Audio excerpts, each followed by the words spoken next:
হযরত আবু বকর রাদিয়াল্লাহু তাআলা আনহু ঘুমাইছিলেন। গভীর রাত্রে হঠাৎ করে স্বপ্নে যুগে দেখলেন আকাশ পুরা রাতের অন্ধকারে অন্ধকারণ্য, আর পুরা অন্ধকার রাত্রে একটা চাঁদ আকাশের মধ্যে ঝলমল করতেছে। সুবহানাল্লাহ। হঠাৎ করে আবু বকর তো তাকাইয়া আছে, দেখলেন যে হঠাৎ করে ওই চাঁদটা টুকরা টুকরা হইয়া মক্কার প্রত্যেকটা ঘরের মধ্যে পড়ে গেল। আবু বকর রাদিয়াল্লাহু তাআলা আনহু চাঁদের দিকেই তাকাইয়া আছে। হঠাৎ করে দেখলো আবার চাঁদটা একদম টুকরা টুকরা হয়ে পড়ে, আকাশে আর কোনো চাঁদ নাই, আবার রাত্রে অন্ধকার। কিছুক্ষণ পরেই দেখলো চাঁদটা আগের থেকে আরো উজ্জ্বল হইয়া, আরো সুন্দর হইয়া, আরো বড় হইয়া আবার উঠছে। ওই চাঁদটা আবার আকাশ থেকে ছুঁইটা আবু বকর রাদিয়াল্লাহু তাআলা আনহুর ঘরের মধ্যে আইয়া পড়ছে। ইসলামের প্রথম খলিফাকে একসাথে নাম বলেন, হযরত আবু বকর সিদ্দিক রাদিয়াল্লাহু তাআলা আনহু। ইসলামের প্রথম খলিফা কি? পুরুষদের মধ্যে সর্বপ্রথম ইসলাম কে গ্রহণ করছেন? হযরত আবু বকর। পুরুষের মধ্যে সর্বপ্রথম ইসলাম গ্রহণ করছে, আগে কে গ্রহণ করছেন? হযরত আবু বকর। কেমনে গ্রহণ করলেন? যখন নবীজির উপর আল্লাহ তাআলা নবুয়তি দিলেন, নবীকে কালেমার দাওয়াত দেওয়ার কথা নবীকে জানাই দিলেন, তো আল্লাহর রসুল অনেকেরই দাওয়াত দেয়, কেউ আল্লাহর রসুলের দাওয়াত গ্রহণ করে না। লোকেরা বলা বলো করতেছে, ও আবু বকর, তোমার দোস্ত মুহাম্মদ এখন নতুন ধর্মের একটা দাওয়াত দিতেছে। তো আবু বকর রাদিয়াল্লাহু তাআলা আনহুকে যখন বলা হয়, আবু বকর বলে, তাই নাকি? মুহাম্মদ আমার বন্ধু দাওয়াত দেয়। সুবহানাল্লাহ কোন? আবু বকর রাদিয়াল্লাহু তাআলা আনহু মনে মনে কয়, আমার বন্ধু যেটা বলতেছে এটা আমি শোনার দরকার নাই, দেখার দরকার নাই, এটা সত্যই বলতেছে। সুবহানাল্লাহ। আচ্ছা ঠিক আছে, তারপরেও যখন তোমরা বলতেছো, যাইয়া দেখি। আল্লাহর রসুলের কাছে আসছেন, আয়েশার আল্লাহর নবীজি এবার বলতেছেন, আবু বকর দোস্ত, আল্লাহ তো আমাকে নবুয়তি দান করছেন এবং আল্লাহ আমাকে দাওয়াতের কাজ দিয়ে দুনিয়াতে পাঠাইছেন। আমি নবী, তুমি আল্লাহর উপর ঈমান আনো আর আমাকে নবী হিসাবে স্বীকার করো। পড়ে নাও, লা ইলাহা ইল্লাল্লাহু মুহাম্মাদুর রাসূলুল্লাহ।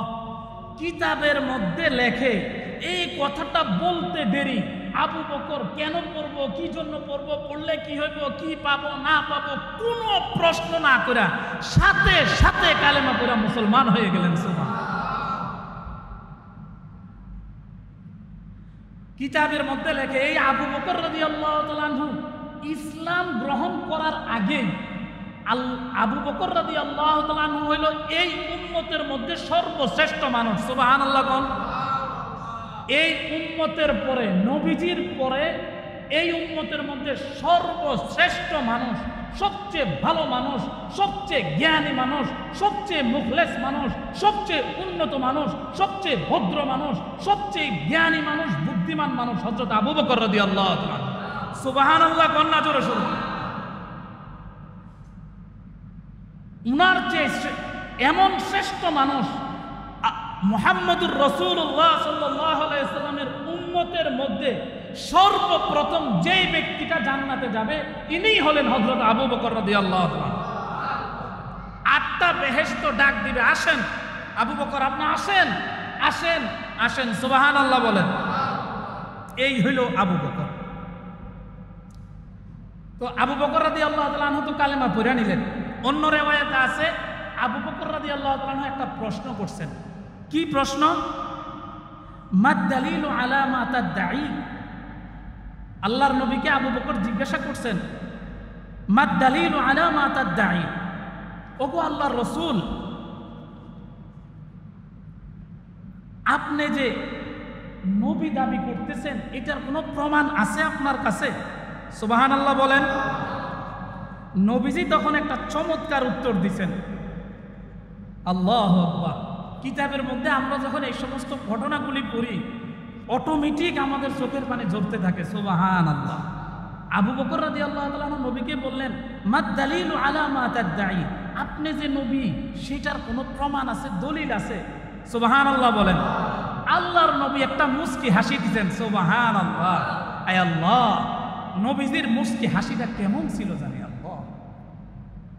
আল্লাহ, একজন মুসলমানের দিলের মধ্যে এই আগ্রহ থাকতে হবে, আল্লাহ আবু জাহেল, উতবা, সাইবা এরা আল্লাহ আপনার নবীকে দেখছে, আমি আপনার একজন খাঁটি গোলাম, খাঁটি বান্দা হিসেবে নবীকে এই দুনিয়ার চক্ষু দ্বারা দেখতে পারলাম না, নবীর রোজায়ও যাইতে পারলাম না, স্বপ্নে যুগে হইলেও আল্লাহ নবীর নুরানি চেহারাটা আমাদেরকে দর্শন করায় না আল্লাহ। সুবহান। তো এই নবীজি কি করলেন? একটা মুস্কি হাসি দিলেন। হাসি দিয়া বললেন, আবু বকর, আমি যে নবী এইটা তো তুমি আজ থেকে আরো 2-4 বছর আগেই জানো। সুবহানাল্লাহ বলেন। আবু বকর বললেন, ইয়া রাসূলুল্লাহ, কিভাবে? এবার নবীজি বললেন, রুইয়াকাল্লাতী রাআইতাহা বিশ-শাম, রুইয়াকাল্লাতী রাআইতাহা বিশ-শাম। আরে আমি যে নবী এই দলিল তো তুমি আজ থেকে 3-4 বছর আগেই পেয়ে গেছো। মনে আছে তোমার সেই স্বপ্নের কথা? রুইয়াকাল্লাতী রাআইতাহা বিশ-শাম, যখন তুমি শামে ব্যবসায়ী কাজের জন্য গেছিলা, যখন সিরিয়ায় শামে গেছিলা, তখন যে একটা স্বপ্ন দেখছিলা, সেই স্বপ্নের কথা মনে আসে? সুবহানাল্লাহ। আবু বকর বলে, স্বপ্ন দেখেছি আরো 3-4 বছর আগে, মুহাম্মদ জানেও না, আর আমি কারো কাছে বলিও নাই। এই মুহাম্মদ সাল্লাল্লাহু আলাইহি সাল্লাম সে কিভাবে জানলো? সুবহানাল্লাহ। এখন নবীজি বলেন, আরো একটু কি মনে করাই দিব আবু বকর? এবার নবীজি বলেন, ও আবু বকর, তোমার কি মনে নাই তুমি আজ থেকে আরো 3-4 বছর পূর্বে শামে গিয়েছিলে ব্যবসায়ী কাজের জন্য? রাত্রি হয়ে যাওয়ার কারণে তুমি এক জায়গায় রাত্রি যাপন করেছিলা, ঘুমের মধ্যে তুমি একটা স্বপ্ন দেখেছিলা, সেই স্বপ্নের কথা মনে আছে কিনা? মনে আছে সেই স্বপ্ন? স্বপ্নটি ছিল এমন, হযরত আবু বকর রাদিয়াল্লাহু তাআলা আনহু ঘুমাইছিলেন, গভীর রাত্রে হঠাৎ করে স্বপ্নে যুগে দেখলেন আকাশ পুরা রাতের অন্ধকারে অন্ধকারণ্য, আর পুরো অন্ধকার রাত্রে একটা চাঁদ আকাশের মধ্যে ঝলমল করতেছে। সুবহানাল্লাহ। হঠাৎ করে আবু বকর তো তাকাই আছে, দেখলেন যে হঠাৎ করে ওই চাঁদটা টুকরা টুকরা হইয়া মক্কার প্রত্যেকটা ঘরের মধ্যে পড়ে গেল। আবু বকর রাদিয়াল্লাহু তাআলা আনহু চাঁদের দিকেই তাকাই আছে, হঠাৎ করে দেখলো আবার চাঁদটা একদম টুকরা টুকরা হয়ে পড়ে, আকাশে আর কোনো চাঁদ নাই, আবার রাত্রে অন্ধকার। কিছুক্ষণ পরেই দেখলো চাঁদটা আগের থেকে আরো উজ্জ্বল হইয়া, আরো সুন্দর হইয়া, আরো বড় হইয়া আবার উঠছে। উঠা ওই চাঁদটা আবার আকাশ থেকে ছুঁইটা আবু বকর রাদিয়াল্লাহু তাআলা আনহুর ঘরের মধ্যে আইয়া পড়ছে। সুবহান। এবার যখন এই স্বপ্ন রাত্রে বেলায় দেখছে, দেখে সকাল বেলায় কি আর ব্যবসা করবে, ব্যবসার আর কোনো কথা তার চিন্তা নাই। স্বপ্ন কি দেখলাম এই চিন্তা, হ্যাঁ স্বপ্ন কি দেখলাম। রাস্তার মানুষদেরকে জিজ্ঞাসা করে, ও ভাই এই দেশের মধ্যে সবচেয়ে বড় আলেম এবং পণ্ডিতকে, পাদ্রীকে? খুঁজতে খুঁজতে লোকেরা একজনের ঠিকানা দিল, তাকে নিয়ে গেল। এবার পাদ্রী যখনই আবু বকর রাদিয়াল্লাহু তাআলা আনহু পাদ্রীর সামনে গেছে, পাদ্রী বৈশাখ থেকে উঠা আবু বকর রাদিয়াল্লাহু তাআলা আনহুর সামনে, পিছনে, ডাইনে বারবার ঘুরে ঘুরে তাকায়, আর কি জানি খুঁজে। আবু বকর রাদিয়াল্লাহু তাআলা আনহু জিজ্ঞাসা করছে, কি ব্যাপার, আপনি কি খুঁজেন? এবার পাদ্রী বলে, কি খুঁজি জানুনি, এটা একটু পরে বলতেছি। আপনি কি জন্য আমার কাছে আসছে বলেন, কি জন্য আসছেন বলেন। এবার আবু বকর বলতেছে, আজকে রাত্রে আমি একটা স্বপ্নে দেখছি। পাদ্রী আরো আগ্রহ, কি স্বপ্ন? আমি স্বপ্নে দেখলাম, বলল, আকাশের সমস্ত চাঁদগুলি টুকরা টুকরা হইয়া মানুষের মক্কার সবার বাড়ির মধ্যে পড়লো। এরপরে দেখলাম আকাশটা আবার শূন্য হয়ে গেল, কিছুক্ষণ পর আবার চাঁদ উঠলো, চাঁদটা পুরোটা আমার ঘরের মধ্যে। এই কথা শুনতে পাদ্রী বললে, হাই রে, স্বপ্ন যেটা বলতেছো এটা তো আমার এই অবজারভেশনের সাথে মিলা যাইতেছে। সুবহানাল্লাহ। আমি যে এর জন্য বারবার ঘুরে ঘুরে তোমার দিকে তাকাইতেছিলাম, আমার স্বপ্নের তোমার স্বপ্নের সাথে আর আমার তাকানোর সাথে পুরোটাই মিলে গেল। সুবহানাল্লাহ। আবু বকর বলে কি মিলল? মিলল এটা, আমি পূর্ব যুগের বহু কিতাবাদি আমি পড়ছি, আমি ওই কিতাবের মধ্যে পাইছি আখিরি জমানার নবী আসার সময় একদম গনায়া। সুবহানাল্লাহ। এবং তার একজন সহযোগী হবে খুব উত্তম আখলাকের, তার শরীরের গঠন এমন হবে, দেখতে এমন হবে, সৌন্দর্য এমন হবে। ও যুবক, জানি না তোমার নাম কি, তোমার মধ্যে আখিরি জমানার সহযোগী হওয়ার সর্বগুণ তোমার মধ্যে নিহিত। সুবহানাল্লাহ। এটা আমি যা ধারণা করছিলাম তা তোমার মধ্যে পাইলাম। আর এখন যখন তুমি স্বপ্ন বলছো, এই স্বপ্নের সাথে আমার তালাশের সাথে পুরোটাই মিলে গেল। সুবহানাল্লাহ। এখন শুনো, আকাশের চাঁদ যে টুকরা টুকরা হয়ে পড়ে গেছে দেখছো, মক্কার ঘরের মধ্যে এমন একজন নবী আসতেছে মক্কায়, তিনি দাওয়াত দিবেন এক আল্লাহ। এই দাওয়াত প্রত্যেকটা অন্ধকার ঘরের মধ্যে যাবে, যায়া প্রত্যেকটা ঘর আকাশের চাঁদের মতো এত চমকাইতে থাকবে। সুবহানাল্লাহ। আলোকিত হয়ে যাবে। আর যে দেখছো পুরাটা চাঁদ তোমার ঘরের মধ্যে আইসা পড়ছে, এইটার ভবিষ্যৎবাণী হলো আল্লাহ পাক পুরা সব মক্কার অন্য অন্য ঘরে যে পরিমাণ দিনের আলো জ্বালাইবে তার দ্বিগুণ আল্লাহ তোমার ঘরের মধ্যে জ্বালাই দিবে। সুবহানাল্লাহ। আর তুমি হবা সেই আখিরি নবীর সহযোগী। হযরত আবু বকর রাদিয়াল্লাহু তাআলা আনহু বলে, রুয়াকাল্লাতী রাআইতাহা বিশাম, এই স্বপ্ন তো আমি ভুলেই গেছি। আল্লাহু আকবার। আমি স্বপ্ন দেখছি কবে? আমি তো বলিও নাই। নিঃসন্দেহে আনতা মুহাম্মদ সাচ্চা, আনতা মুহাম্মদ, আপনি সত্য নবী, আপনি সত্য নবী। লা ইলাহা ইল্লাল্লাহ মুহাম্মাদুর রাসূলুল্লাহ বলে নিলেন। হযরত আবু বকর মুসলমান হয়ে গেলেন। মুহতারাম হাজিরিন,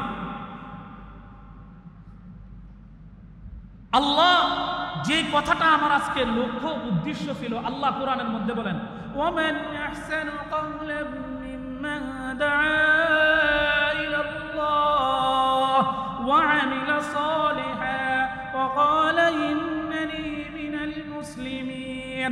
আল্লাহ বলেন ওই ব্যক্তির কথার চেয়ে ভালো কথা আর কার হইতে পারে? আল্লাহ প্রশ্ন করেন।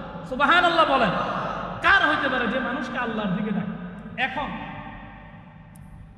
আমরা এমন একজন নবীর উম্মত, এমন একজন নবীর উম্মত, আমাদের নবীর শ্রেষ্ঠত্ব আর মহত্ব আর বরত্ব যদি মাসকে মাস লাগাইয়া বলতেই থাকে, বলে যাইতে পারবে, কিন্তু শেষ করা সম্ভব না। মুহতারাম হাজিরিন, আল্লাহ আমাদের নবীকে দিন দিয়া পাঠাইছিলেন।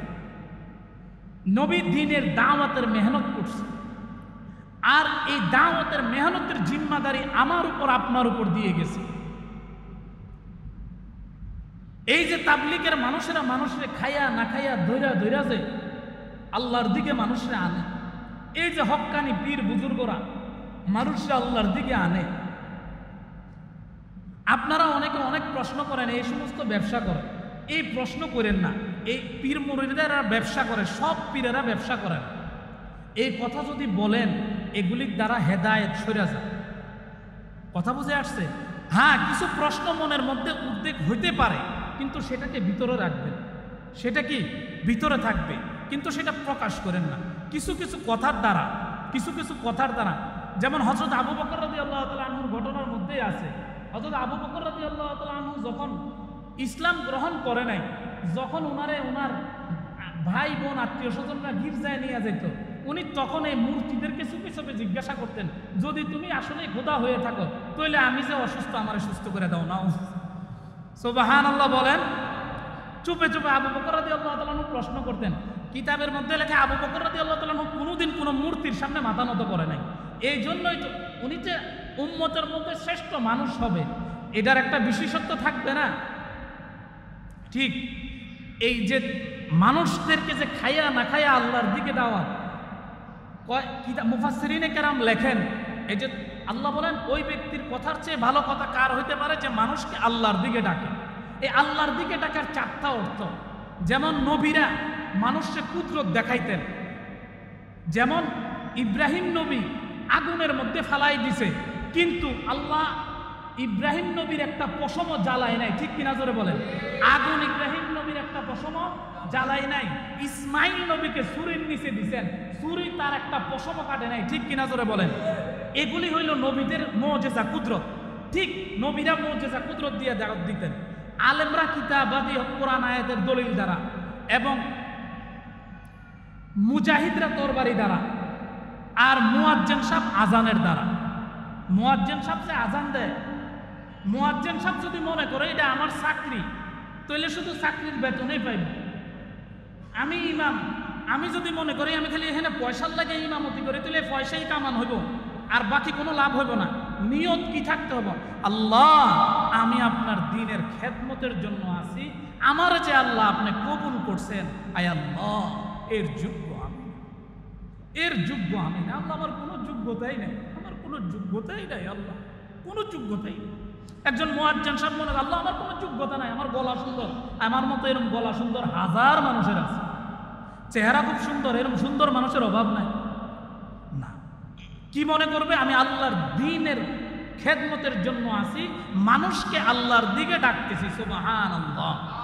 তাহলে মুয়াজ্জিনের আজান, আল্লাহ আমরা দোয়া পড়ি না, দাওয়াতি তাম্মা, আজান হলো সর্বশ্রেষ্ঠ দাওয়াত। তো মুয়াজ্জিন সাহেব মনে করবে যে আমি আল্লাহর দিকে মানুষকে ডাকতেছি আল্লাহর জন্য। আর এটার সওয়াব কি? হাসরের ময়দানে সমস্ত মানুষের বিরুদ্ধে অঙ্গ পতঙ্গ জায়গা আপনারা জানেন, এগুলি সব সাক্ষী দিবে। এর মধ্যে মুয়াজ্জিন সাহেবের আজানটা যতটুক যাবে, ওই পরিমাণ জায়গা মুয়াজ্জিন সাহেবের পক্ষে সাক্ষী হয়ে যাবে, সুবহানাল্লাহ। মুয়াজ্জিনের আজান যতটুক যায়, প্রত্যেকটা গাছে মাছে সমস্ত সৃষ্টি তার জন্য রহমতের দোয়া করতে থাকে, সুবহানাল্লাহ।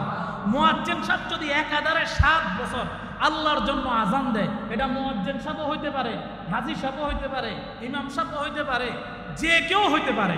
যখন আল্লাহর জন্য আজান কেউ যদি একাধারে 7 বছর দেয়, সমস্ত মানুষ কিয়ামতের ময়দানে নাফসি নাফসি নাফসি করতে থাকবে, মুয়াজ্জিন সাহেব ওই সময় গর্দানটা উঁচা থাকবে এবং সে ভীত সন্ত্রস্ত হবে না, সুবহানাল্লাহ।